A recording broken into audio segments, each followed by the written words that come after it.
Hey everyone, it's Becca here, and I thought that I would come to you with a tidbit today about water. And how do you know if you're dehydrated or hungry?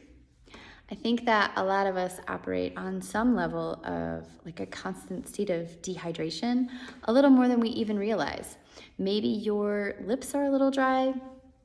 Maybe it's not dry where you live, but your skin's feeling a little dry or itchy. These are signs that you are dehydrated. When we're getting enough water, we tend to have clearer skin, just a softer, nicer looking skin. Sometimes we think that we're hungry and so we eat, but really if we just took a glass of water, we would realize that we were thirsty and we weren't really hungry, and it would stave off eating those extra calories and it would help us be hydrated. There's lots of things that we can do within our day that can make us more dehydrated, or things we can eat that can dehydrate or hydrate us.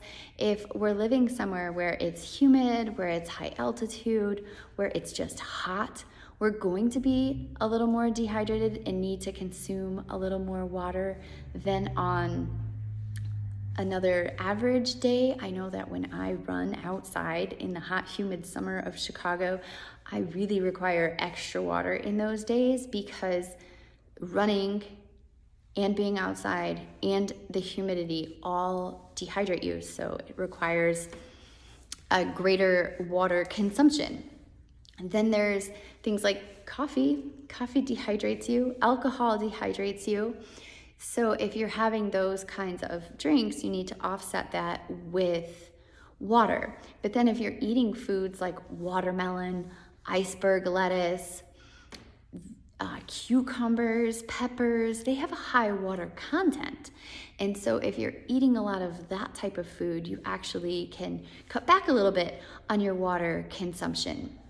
And it's a little give and take. For the average person, I have found that it should be a bit of a stretch to hit your water. Some people have to really, really struggle, and some people easily hit it without even thinking about it. But the average, it takes a little bit of effort, a little more conscious thought to just get there, right? A really great way to know how dehydrated or overhydrated we are is the color of our pee. The more brown your pee is, the more dehydrated you are. If your pee is clear and you can't even tell you just peed in the toilet, you have consumed too much water and you are at risk of actually losing electrolytes because your body is flushing out too much. So there's always too much, right? We got to go with that moderation. If you are eating things like beets, if you are taking things like vitamins, some things that are found in like energy drinks, those can discolor your urine too. So don't become too alarmed if it's like a neon yellow. The beets will cause it to be like a reddish brown color. Those are okay. You're not sick, you're not dehydrated, you're not overhydrated. You're just eating something different, and that's okay. But yeah, I challenge you, the next time you think that you're hungry, drink a glass of water.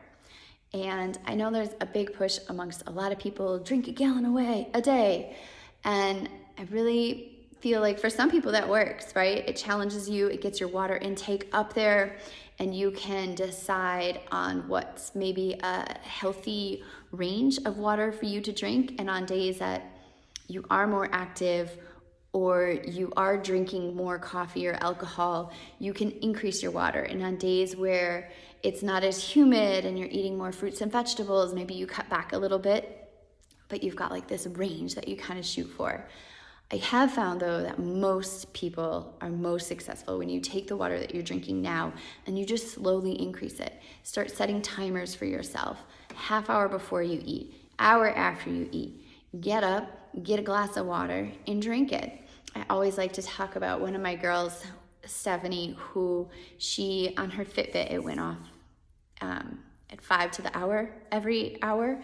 And when her Fitbit would go off, she would get up, carry her water bottle over, she'd take the long way around over to the water jug at work, and she'd fill it up. Well, if she hadn't drank any water, she kind of felt funny walking with a full water bottle the long way around the office.